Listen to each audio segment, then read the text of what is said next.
واتقوا الله الذي تساءلون به والأرحام إن الله كان عليكم رقيبا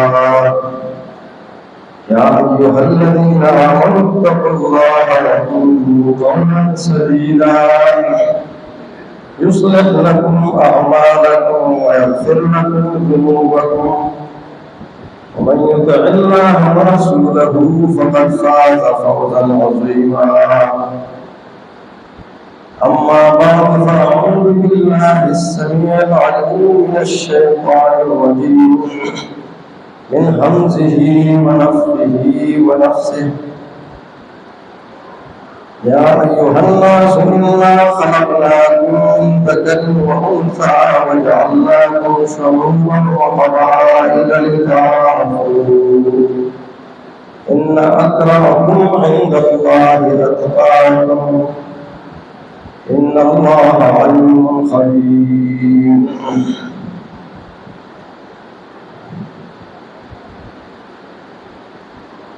اسلام میں 4 مہینے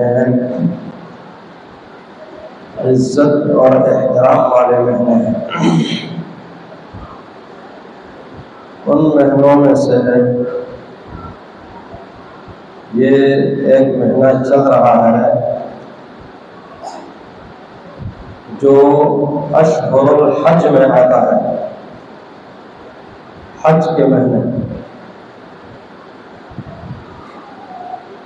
ان دنوں میں اور ان مہینوں میں ذوالقعدہ اور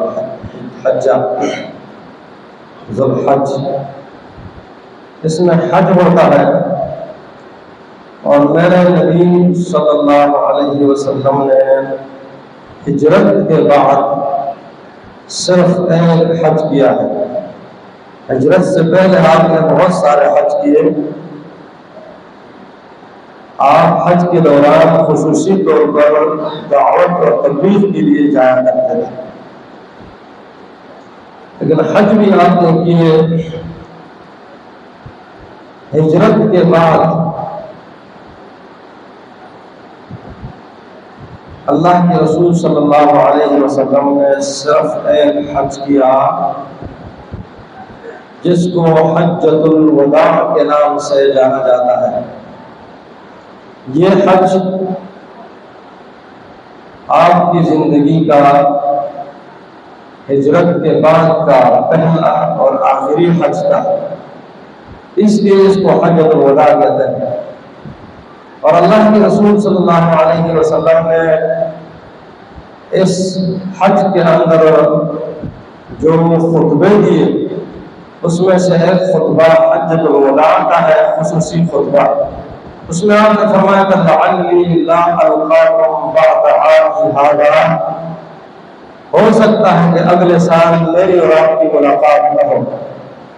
چونکہ آپ نے امت کو الوداع کہا کیا، اس وجہ سے بھی اس کو حجۃ الوداع کہا جاتا ہے۔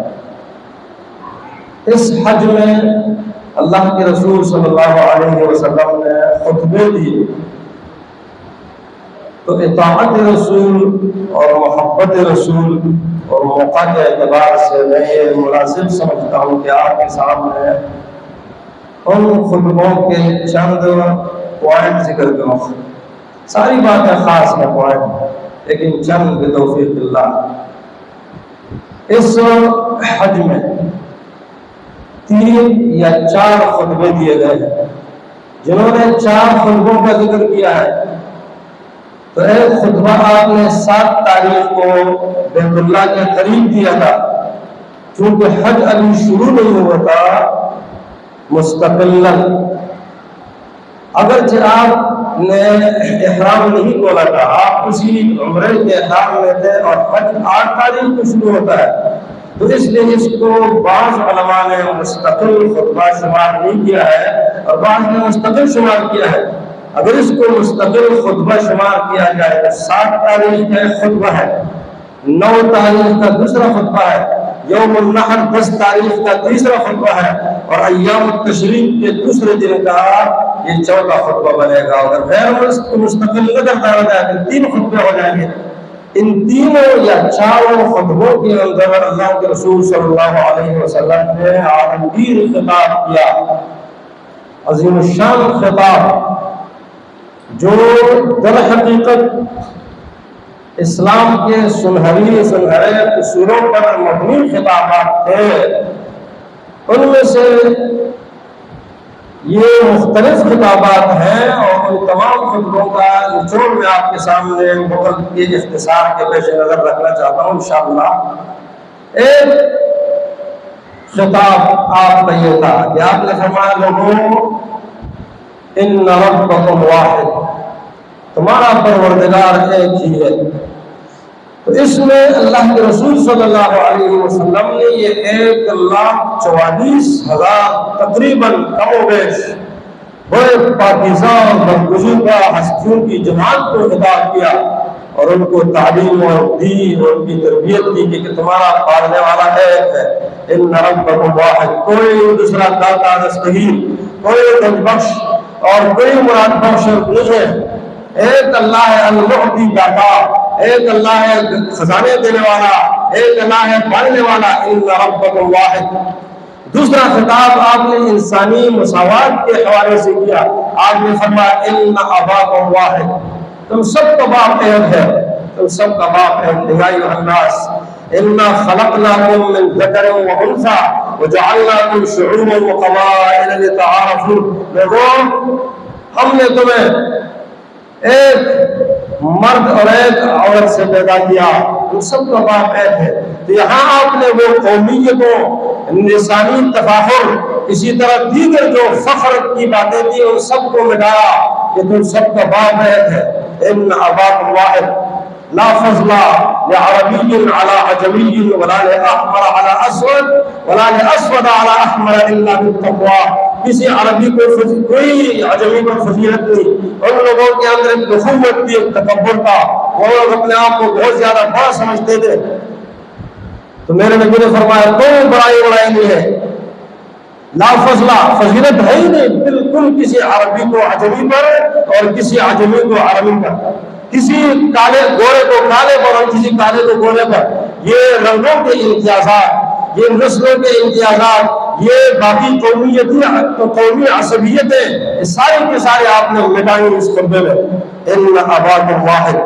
پھر آپ نے اسلامی اخوت کی تعلیم دی، آپ نے فرمایا المسلم اخو المسلم لا یظلمہ ولا یظلمہ، مسلمان کا بھائی ہے، جب بھائی ہے تو مسلمان بھائی پر ظلم نہیں کرتا، اس کو ظلم کے اندر پستا ہوا دیکھ نہیں سکتا بلکہ اس کی مدد کرتا ہے۔ اسلامی اخوت آپ نے بیان فرمائی۔ پھر آپ نے مرد و زن کے حقوق بیان فرمائے کہ دیکھو لوگوں، یہ جو عورتیں انکم اخذتموہن بامان اللہ واستحللتم فروجہن بکلمۃ اللہ، یہ کمزور طبقہ ہے، تم نے ان کو اگر نکاح میں رکھا ہے تو یہ اللہ کی امانت ہے تمہارے پاس، اور تم نے جو ان کو اپنے لیے جائز سمجھا ہے یہ تو اللہ کے کلمے کی بنیاد پر، تو خیال رکھنا ان کے تم پر حقوق ہیں اور تمہارے ان پر حقوق ہیں، تو ان حقوق کی ادائیگی کرو۔ پھر آپ نے حفاظت دین کی تعلیم دی، آپ نے فرمایا لوگوں اپنے رب کی عبادت کرو، اعبدوا ربکم، اعبدوا، عبادت کرو، اپنے اکیلے رب کی عبادت کرو۔ عبادت توحید کی معنی میں آتا ہے، کیونکہ مشرکین عرب عبادت کیا کرتے تھے لیکن ان کی عبادت کے اندر توحید نہیں تھی۔ تمہارا وحدوا فی عبادت ربکم، اپنے اکیلے اپنے رب کی پوجا کرو، اکیلے اپنے رب کی پوجا کرو۔ اور آپ نے فرمایا 5 وقت نماز پڑھو، روزہ رکھو، زکات دو اگر مال ہے، اور اگر استطاعت ہے تو اس حساب سے حج کرو۔ پھر اللہ کے رسول صلی اللہ علیہ وسلم نے وراثت کا حق بیان فرمایا، ان اللہ قد اعطى كل ذي حق حقه فلا وصیۃ لوارث، اللہ نے ہر حقدار کو اس کا حق دیا ہے، تو وارث کے لیے وصیت نہیں ہے کسی اور کے لیے کرنا۔ یہ بعض باتیں حجۃ الوداع کی ہو یا دیگر خطبوں کے میراج خطبوں کی ہو یا قرآن مجید کی آیتوں میں ہو، وہ بڑھانے کے لیے اکثر نہیں ہوتے کیونکہ عورتوں کو حقوق نہیں دیتے۔ یہ کل ان اللہ قد اعطى كل ذي حق حقه، اللہ نے ہر حقدار کو اس کا حق دیا ہے۔ ہماری مصیبت یہ ہے کہ ہم چھوٹی باتوں کو لے کر اس کو بہت بڑا سمجھتے، اس کو جوڑ کر لیں، لڑائی، گربا، مقاتلہ، مقاطعہ، بائیکاٹ، یہ وہ، اگر اتنی بڑی بڑی باتیں ہوتی ہیں، خود تیار ہوتے ہیں اور نہ کبھی اس کا درس دیتے ہیں، نہ کبھی ترجمہ کرتے ہیں، نہ مرنے والا کبھی اس کی وصیت کرتا ہے، نہ کوئی تربیت کرتا ہے، نہ کوئی اس پر عمل کرتا ہے، بڑا ہو یا چھوٹا، عامی ہو یا عام، بہت کم، الا ماشاء اللہ۔ تو اس لیے اللہ کے رسول صلی اللہ علیہ وسلم نے ان خطبوں میں خصوصاً یہ بات فرمائی، کیونکہ آپ کے آخری خطبے تھے، آپ نے فرمایا ان اللہ قد اعطى كل ذي حق حقه، اللہ نے یہ حق دیا ہے، تمہارا دبا کر نہیں رکھنا، یہ حقوق دینا۔ پھر آپ نے قوموں کی ہلاکت کا بہت بڑا مرض ذکر کیا، آپ نے فرمایا ایاکم والغلو فی الدین، دین میں غلو سے بچو، چھوٹی چیز کو بڑا کرو، بڑی کو چھوٹی کر دے، دین میں اپنی طرف سے اختراعات، ایجادات، یہ سارے کے سارے غلو میں آتے ہیں، غلو سے بچو۔ فإنما أهلك قبل، تم سے پہلے جتنی قومیں گزری ہیں ان کو غلو فی الدین نے ہلاک کیا۔ پھر آپ نے ذاتی ذمہ داری جو ہے اس کی تعلیم دی، آپ نے فرمایا الا لا یجنی جانب الا علی نفسہ، اگر کوئی آدمی غلطی کرتا ہے، کوئی ظلم زیادتی کرتا ہے تو اس ظلم کا سلسلہ اسی تک محدود ہوگا، یہ نہیں کہ باپ نے قتل کیا تو بیٹا مارا جائے، بیٹے نے قتل کیا تو باپ مارا جائے، یہ نہیں ہے، غلط ہے بالکل۔ پھر آپ نے علم کی اہمیت بھی بیان فرمائی، اس میں آپ نے فرمایا تعلموا العلم قبل ان ينفذ العلم، علم سیکھو اس سے پہلے کہ علم ختم ہو جائے، اور علم کا قبض بقبض العلماء، علماء کے جانے کے ساتھ ہوگا، جو عالم چلا گیا اپنے ساتھ بہت سارا علم لے کر چلا جاتا ہے۔ پھر آپ نے دھوکہ دہی کی شدید مذمت بیان فرمائی، آپ نے فرمایا کہ جو دھوکے کی قسم کے ساتھ کسی کا مال کھاتا ہے وہ اپنا ٹھکانہ جہنم میں بنائے۔ پھر آپ نے بڑے دو دشمنوں کی نشاندہی کی ان خطبوں میں، ایک آپ نے فرمایا دجال ہے، ما من نبی الا وقد انذر، ہر نبی نے اپنی قوم کو اس سے ڈرا، میں بھی تمہیں ڈراتا ہوں، وہ الوہیت کا اور خالقیت کا دعویٰ کرے گا، رب ہونے کا دعویٰ کرے گا، لیکن وہ تمہارا رب ایک ہے۔ دجال اعور ربکم لیس باعور، پھر آپ نے فرمایا شیطان یہ بھی تمہارا بڑا دشمن ہے، لیکن دیکھنا خیال رکھنا ان الشیطان قد ایسا من ان یعبده المصلون فی جزیرۃ العرب، جزیرہ عرب میں شیطان کی لوگ پوجا نہیں کریں گے، مانا یہ ہے کہ باقی علاقوں میں اس کی پوجا ہوگی، اس کی ہر بات مانی جائے گی، ہاں یہاں جزیرہ عرب میں اس کی پوجا نہیں ہوگی، لیکن کیا ہوگا ولیکن فی التحریش بینہم، لیکن یہ لوگوں کو بڑکائے گا ایک کو دوسرے کے خلاف، دوسرے کو، یہ اہل توحید اور اہل سنت اور اہل الحدیث اور سلفیوں کے درمیان یہ بہت بڑا شیطان کا حربہ ہے، چھوٹی چھوٹی باتوں پر ایک دوسرے کے ساتھ لڑ لگتے ہیں، چھوٹی چھوٹی باتوں پر ایک دوسرے کے پیچھے نماز چھوڑ دی، تو کیا سے کیا، یہ شیطان کا حربہ ہے۔ آپ نے فرمایا شیطان قد ایسا من ان یعبده المصلون فی جزیرۃ العرب، خیال رکھنا یہ تمہارے دو بڑے دشمن ہیں، اور ایک دشمن دیگر جگہوں میں ذکر ہے، انسان کا اپنا نفس ہے۔ پھر اللہ کے رسول صلی اللہ علیہ وسلم نے امیر کی اطاعت کا حکم دیا، آپ نے فرمایا اطیعوا ذا امرکم، اپنے امیر کی اطاعت کرو، ان امر علیکم عبد الحبشی او مجدع کأن رأسه زبیبہ، تم پر کوئی بھی امیر مقرر ہو، کالے رنگ کا ہو، بالکل اس کا سر بالکل چھوٹا ہو، جس میں دماغ کم ہو، عقل کم ہو، وغیرہ وغیرہ، اس کی بات ماننا، لیکن کون سا امیر یقودکم بکتاب اللہ، جو تمہاری قیادت کرے کتاب اللہ پر، کتاب اللہ پر تمہیں چڑھائے، اس کی بات ماننا۔ اگر وہ تمہیں کتاب اللہ پر نہیں چڑھاتا، سنت رسول پر نہیں چڑھاتا، اللہ اور رسول کی مخالفت پر چڑھاتا ہے، فلا طاعۃ لمخلوق فی معصیۃ الخالق، کسی مخلوق کی تابعداری نہیں ہے اللہ کے مقابلے میں، فی معصیۃ الخالق، اللہ کی نافرمانی کر کے آدمی مخلوق کو راضی کرے، مخلوق کی بات مانے۔ آپ نے اس لیے یہ بنیادی قید ذکر کیا، یقودکم بکتاب اللہ، تمہیں اللہ کی کتاب کے ساتھ چلا ہے اس کی بات ماننا۔ پھر آپ نے جاہلیت کے خون اور جاہلیت کے سود اور جاہلیت کے قوانین کے خاتمے کا اعلان فرمایا، آپ نے فرمایا دیکھو لوگوں انا دم الجاہلیت منصور تحت قدمی ہاتین، جاہلیت کا جتنا خون ہے دماء الجاہلیہ ان کو میں اپنے قدموں تلے رولتا ہوں، ربا الجاہلیہ جاہلیت کا جو سود ہے میں اس کو اپنے قدموں تلے رولتا ہوں۔ آپ نے فرمایا امور الجاہلیہ موضوعۃ تحت قدمی ہاتین، جاہلیت میں جو کام ہے قوانین ہے غیر شرعی قوانین، ان سب کو میں اپنے پاؤں تلے پامال کرتا ہوں۔ اسلام کے خلاف کوئی قانون نہیں چلے گا۔ ان قوانین میں آپ نے بہت سارے قوانین ایسے کیے جن کو اسی وقت پامال کیا۔ ننگا طواف پہلے ہوتا تھا، آپ نے اس کا پیغام تو پچھلے سال ابوبکر صدیق رضی اللہ تعالیٰ عنہ جب امیر الحاج تھے تو بھیجا، لیکن اس کی تنفیذ اس سال کرائی، تنفیذ اس وقت تو حج ہو رہا تھا، حج کے لوگ آئے ہوئے تھے، ننگا طواف ہوتا تھا، آپ نے وہ ساری چیزیں ممنوع کرائی بالکل۔ قریش جو ہے وہ عرفات میں جایا کرتے تھے، آپ نے فرمایا سب آپ پہلے خود گئے عرفات، ثم افیضوا من حیث افاض الناس۔ اسی کے ساتھ بہت سارے امور جاہلیت میں جو آپ نے بالکل ختم کرا ہے۔ پھر آپ نے داعی کا کردار پیش کیا کہ داعی کون ہوگا؟ داعی وہ ہوگا جس کا اپنا کردار دعوت کے مطابق ہو۔ آپ نے فرمایا الا لوگوں یاد رکھو، ان اولکم، پہلا خون جس کو میں پیغام کرتا ہوں ختم کرتا ہوں وہ میرے خاندان کا خون ہے، ربیعہ بن عبد المطلب کا، جس کو حذیل کے قبیلے نے قتل کیا تھا، میں اس کو ختم کر دیتا ہوں بالکل۔ یہ خاندانی یہ قتل و مقابلہ، یہ قصاص، یہ قتل کا قتل، یہ انتقام کا انتقام، یہ ساری چیزیں ختم ہے بالکل۔ آپ نے فرمایا وَإِنَّ أَوَّلَ رِبَ العباس، پہلا سود جس کو میں ختم کرتا ہوں وہ عباس بن عبد المطلب میرے چچا کا سود ہے، سارا کا سارا سود میں ختم کرتا ہوں بالکل۔ آپ نے ان چیزوں کو ختم کیا بالکل۔ پھر اللہ کے رسول صلی اللہ علیہ وسلم نے ہر مسلمان کے مال جان اور عزت کی حرمت بیان فرمائی۔ آپ نے فرمایا الا لوگوں کون سا دن ہے یہ کون سا مہینہ ہے، یہ کون سا شہر ہے؟ صحابہ کرام نے فرمایا بعد میں نہیں سنا تو انہوں نے جواب نہیں دیا۔ جس طرف لوگ بیٹھے ہوئے تھے صحیح بخاری میں دونوں احادیث ہیں تو انہوں نے جواب دیا یہ ذوالحجہ کا مہینہ ہے، یہ بلد حرام ہے۔ اللہ اکبر۔ اللہ کے رسول صلی اللہ علیہ وسلم نے ان باتوں کے پوچھنے کے بعد جب انہوں نے جواب دیا آپ نے فرمایا الا ان دماءکم واموالکم واعراضکم علیکم حرام کحرمۃ یومکم ھذا فی شہرکم ھذا فی بلدکم ھذا۔ جس طرح تمہارا یہ دن معزز و محترم ہے، جس طرح تمہارا یہ شہر محترم و معزز ہے، جس طرح تمہارا یہ مہینہ معزز و محترم ہے، اسی طرح تم پر ایک دوسرے کا خون، ایک دوسرے کا مال اور ایک دوسرے کی عزت اور آبرو یہ حرام ہے، یہ ان کی عزتیں کرنی ہوگی اور کسی کا مال ناجائز نہیں کھاؤ گے، کسی کی بے عزتی نہیں کرو گے، اللہ اکبر، کسی کا خون نہیں بہاؤ گے۔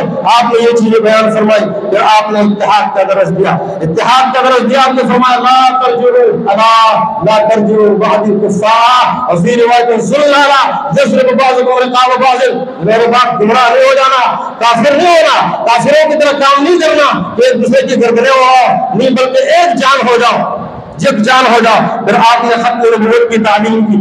آپ نے فرمایا الا اے لوگوں لا نبی بعدی ولا امت بعدکم، میرے بعد کوئی نبی نہیں آئے گا، کوئی نبی نہیں آئے گا، وہ ذلی آئے گا، وہ برتعی آئے گا، وہ اصلی آئے گا، وہ حقیقی آئے گا، وہ نقلی آئے گا، وہ جعلی آئے گا، کوئی نبی نہیں ہے۔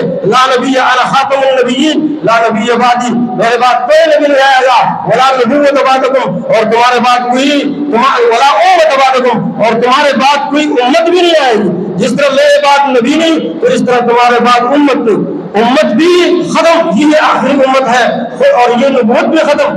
ختم بی النبیون، مجھ پر نبوت جو ہے یہ ختم ہو چکی ہے۔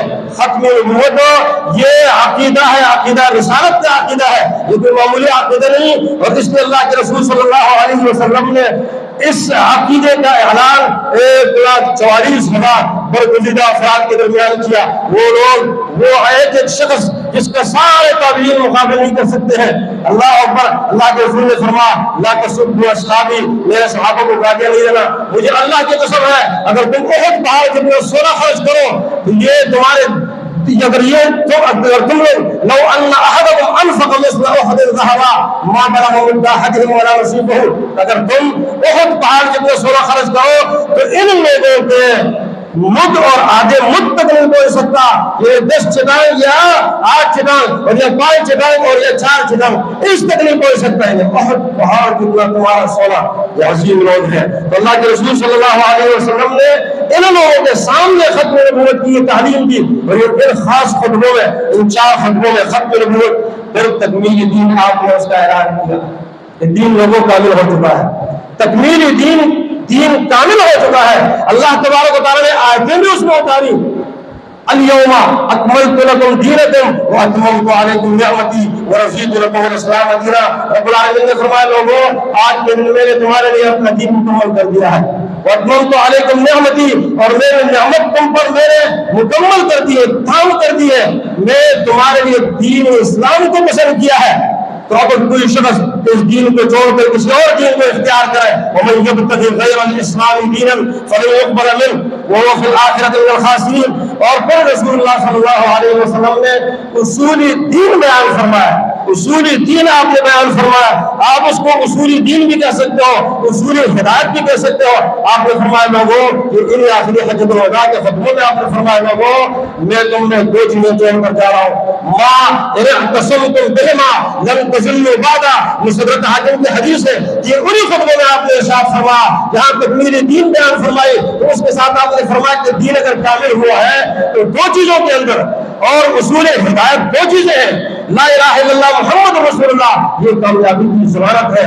آپ نے فرمایا لوگوں تم نے صرف دو چیزیں, تنشیز ہے نہ زیادہ اور نہ کم, ما ان اعتصمتم بہما کتاب اللہ و سنتی, ایک اللہ کی کتاب ہے وہ سنتی, اور ایک میری سنت ہے. اللہ کے رسول نے فرمایا وہ سنتی, کہ میری سنت تو کیا کرو گے, سنت سیکھنے کے بعد قرآن سیکھنے کے بعد کیا کرو گے, تو اللہ کے رسول نے فرمایا فلیبلغ الشاہد الغائب, اس کی تبلیغ کرنی ہے, اس کو پہنچانا ہے لوگوں تک.